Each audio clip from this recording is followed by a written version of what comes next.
WLRN Video presents.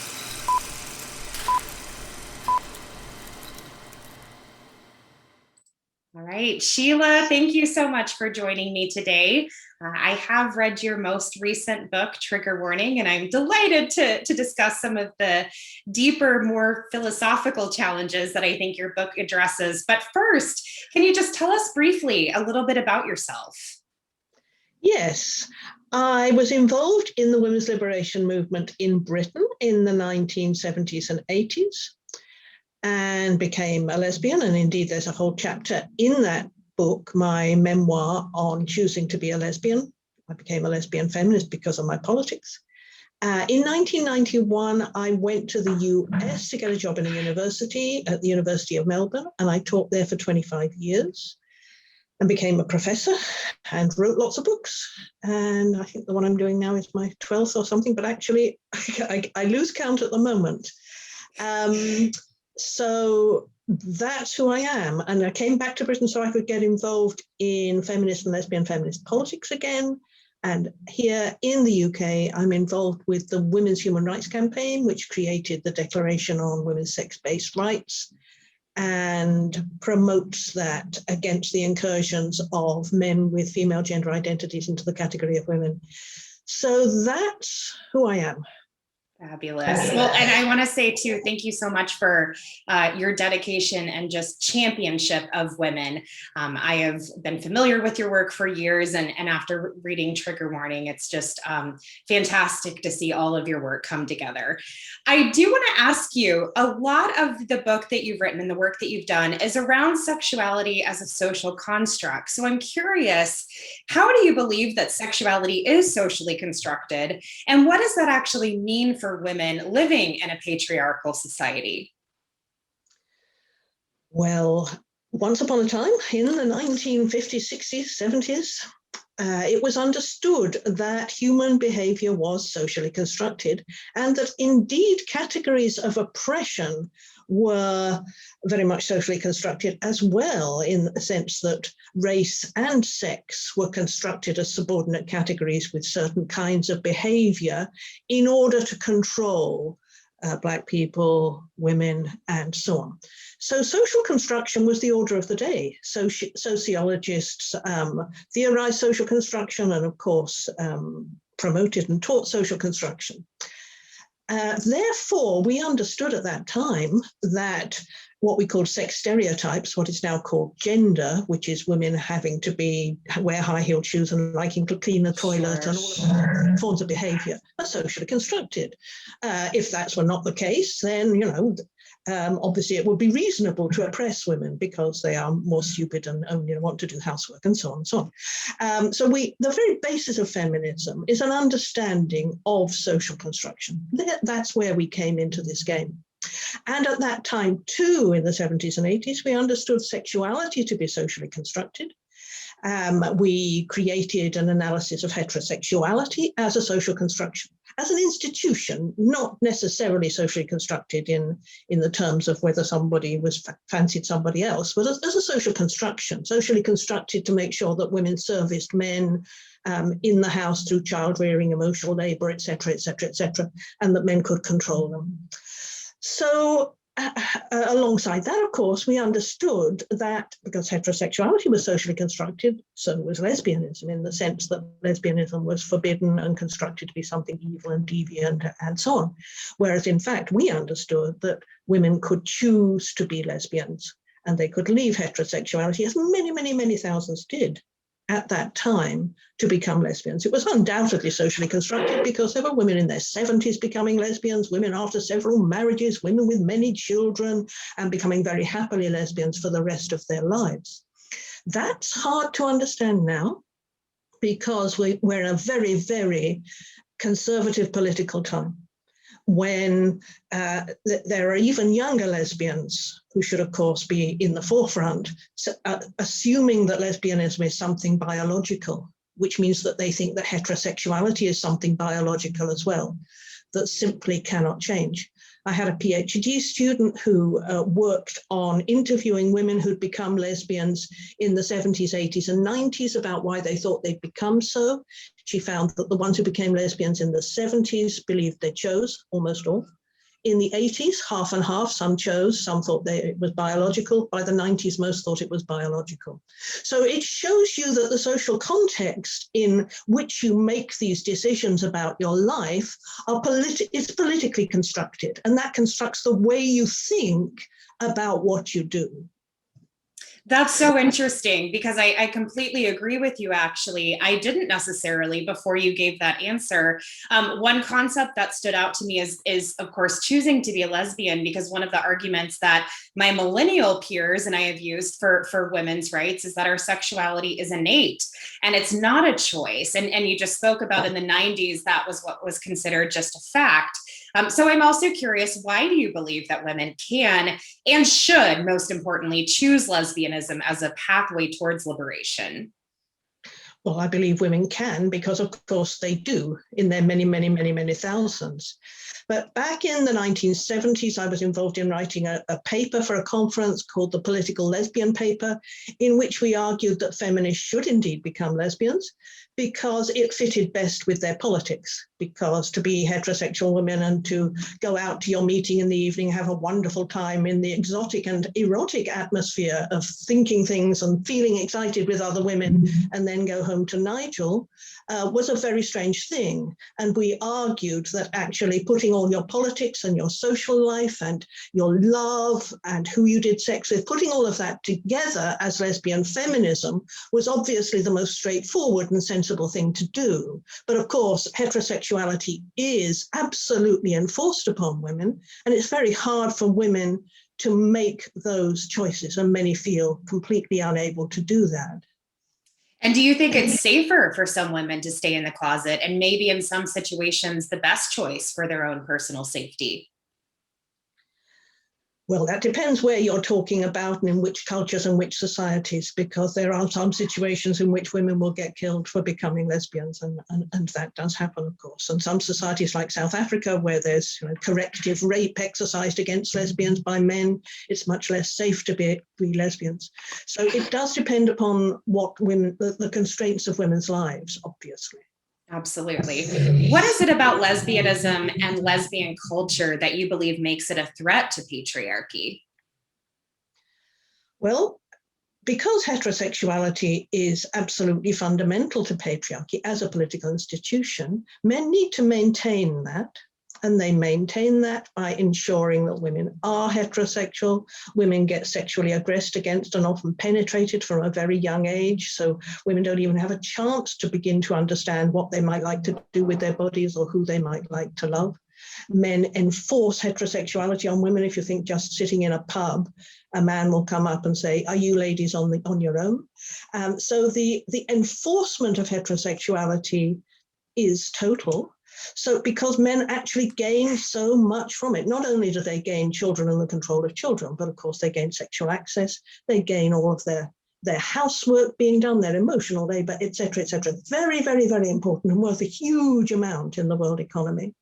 So all of those things mean that lesbianism is very dangerous to male supremacy, because of course lesbianism is a situation in which women can get shared housework and childcare. They can have more sexual satisfaction. They're much less likely to be killed. So there's all kinds of reasons why lesbianism is obviously a very sensible choice for women.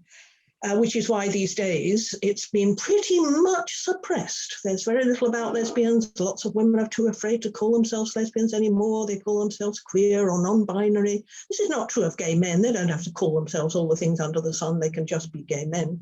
But we're in a very conservative time when, again, it's become quite difficult to be a lesbian because of, the book I'm writing at the moment is about the male sex right and the male sexual imperative.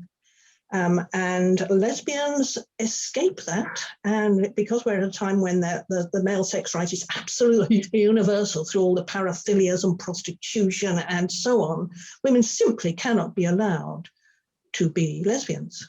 Absolutely, I agree, especially when it comes to the nomenclature like queer and non-binary. I find that being a lesbian isn't cool. There are so few young lesbians, and it really does break my heart.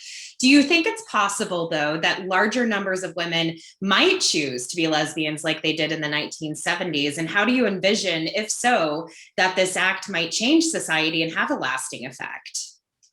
Well, one of the main reasons we were able to do all of that then is that we had created a women's and lesbian community and culture. We had discos every night of the week. There's no women's discos now. Everything was women only. We had, women's centers. We had women's conferences. We had loads of women's meetings about all kinds of topics. With loads of women's newsletters. We had women's bookshops. We had all sorts of things that it's impossible to imagine now, when there is nothing women only at all. And of course, when you create all of those spaces and women are able to live whole lives with each other in such communities, lesbianism is kind of inevitable, really, because women get excited by and move towards each other, and that's the situation. But of course, that also has a great effect upon society, and we did create considerable changes. As I talk about in Trigger Warning, I think we did make a big difference to the way sexuality was thought about at that time, because of course we had a lesbian perspective, meaning that a very different way of understanding the world, a very different way of understanding sexuality. And of course, those of us in Britain, lesbian feminists, were involved in trying to eroticize sexuality against the sadomasochism of male dominant sexuality, in which there has to be a bottom and a top. And we said that women could actually have egalitarian relationships with each other. And we got a long way in promoting those ideas. So yes, I think lesbian feminism, because of the very different perspective, particularly around sexuality, is absolutely crucial to creating social change. So we've got a very difficult time at the moment, where sadomasochism is absolutely rife. Women are being expected to understand as part of ordinary sex, anal sex, which gives them no pleasure, strangulation, all as perfectly ordinary things they were supposed to do. Whereas, back in the 1970s, one of the demands of the women's liberation movement in the UK was a self-defined sexuality for women. That's almost impossible to imagine. So yes, I think a very strong lesbian feminism, and lesbian feminism was the heart of the movement at that time, is crucial to changing ideas, changing the culture for women. You are listening to WLRN.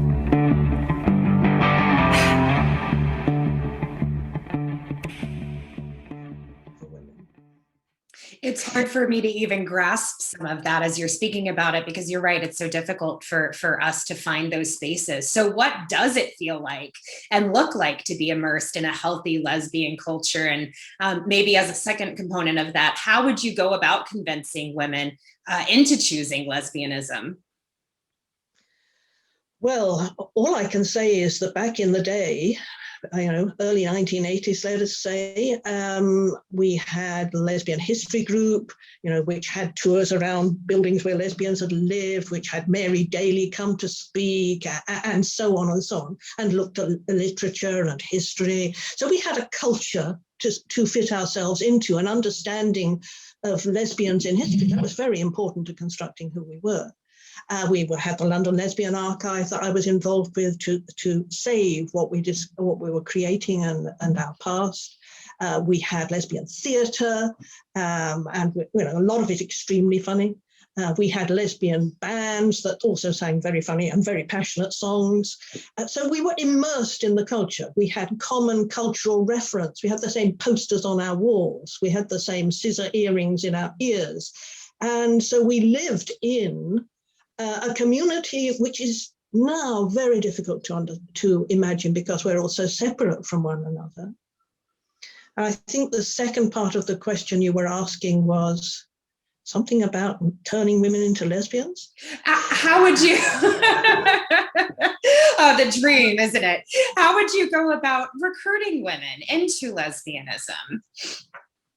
I don't know that I recruit, actually, but I do go around saying it can be chosen. Sure. And that can be quite effective, because there are women who say to me, I had never thought of that. It had never occurred to me, and they do become lesbians. So I think making the possibility by being prepared to say these things is very important. And there are a lot of lesbians, particularly young ones, even some who call themselves feminists, who get terribly cross with me. They are absolutely determined that their lesbianism is innate, something that they can't help, something that they were born with, rather than a glorious choice and part of creating a revolution. And it's very unfortunate that they should think in this way. It's very old-fashioned and retrogressive, but they often are very cross with me. Mm-hmm. Do you think it's at all possible for a heterosexual relationship to be egalitarian? I think heterosexual women and some heterosexual men do their very best. But the fact is they are in unequal positions in the hierarchy of gender. That's the situation. So whatever they even manage to do in their bedroom that they try to make egalitarian, and even if they try to be egalitarian in the kitchen, as soon as they go out of the house, it is very different for that man and the woman in their workplaces, in the streets, socializing with friends. It's not equal, and it's never going to be equal. And the fact is, if that man beats that woman up or kills her, he will be treated very, very differently and very leniently because he is a man. So I know there are heterosexuals who try their very best, but it can never be a level playing field. I mean, what I talk about in my book, Anti-Climax, in fact, is about heterosexual desire and homosexual desire. And I say there that hetero means different, and usually a difference of power. So I understand heterosexual desire to be a form of sadomasochism. But I don't, because it's about eroticizing power difference. But I do think that lesbians and gay men can all do potentially heterosexual desire.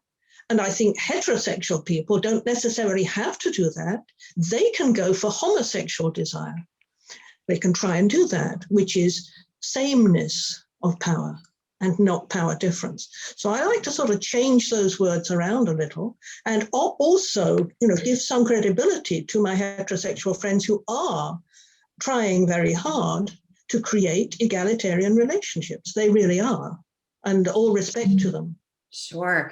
And among lesbians, what do you think is an effective way to promote the eroticizing of equality while avoiding the eroticizing of domination? Well, that is a rather big question. First of all, you have to criticize the eroticizing of dominance and submission. And you have to create more space for the eroticizing of equality. And I used to have discussions about this sometimes with my students who would say, what do you do if you have, and we used to talk about this, in fact, in the movement, if you have sadomasochistic fantasies, for instance, which women are most likely to have because women are born into inequality. They're born into subordination. They're treated as inferior. Often men and boys have aggressed against them sexually. So they don't usually have equality and certainly not power to eroticize. So it's very likely that women will be masochistic in their fantasy life. So the question then has to be, I think, can you do anything about that? We thought you could. Back in the early 1980s, we used to have sort of workshops at conferences and things where we talk about sexual fantasies and encourage women to laugh, to say what their sexual fantasies were and to laugh. Laughter's wonderful. It takes the ooh out of it and makes it just absolutely ridiculous. So I think, yes, you can change your fantasy life. You can actually move towards a sexuality of equality. And people say, well, how will I have sexual pleasure that they associate with a dominance and submission sexuality? Well, I think you certainly can, because sexual pleasure often arises from situations that are in the end not very good for us and do not move us forward in being powerful revolutionaries in our lives. So I certainly think it is possible for women to shut down the parts of their sexuality that are created around dominance and submission and open up the parts, and all of them will know that too, that are actually constructed around equality. I agree with you. And in Trigger Warning, you also wrote about therapy as a way of sometimes subduing women's anger. Do you think that there are some forms of therapy, or maybe even some use cases of therapy, where it could actually be beneficial for women? I, of course, was part of a movement which didn't have therapy. There might have been therapy in the States in the early 70s, but it hadn't really come to the UK. Nobody was in therapy. Nobody was doing therapy. And indeed, when I was involved in organising the Women and Mental Health Conference in 1976 in London, there was really no feminist therapy, but these women came to it, said they were feminist therapists, and pretty much took it over and built an empire out of it. And of course, there's an empire to be made, because women suffer very, very serious mental health problems as a result of growing up as girls and being women under oppression.